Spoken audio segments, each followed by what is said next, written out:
నేనొక్కడినే ఎలా ఆపగలను? ఒక్కడివేనా? అరికాలు విదిలించి మహాసముద్రాన్ని లంఘించినవాడు.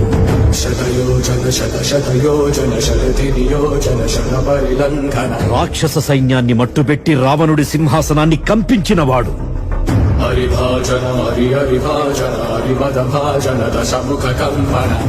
చిన్న నిప్పురవ్వతో లంకా నగరాన్ని అగ్నిలో అలికినవాడు.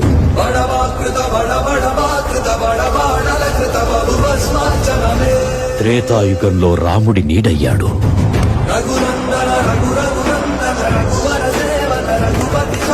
ద్వాపర యుగంలో కృష్ణార్జునుల రథకేతనమై గర్జించాడు. కలియుగంలో ధర్మం కోసం పోరాడే ప్రతి ఒక్కరి వెంట ఉన్నాడు. నీ వెంట ఉన్నాడు.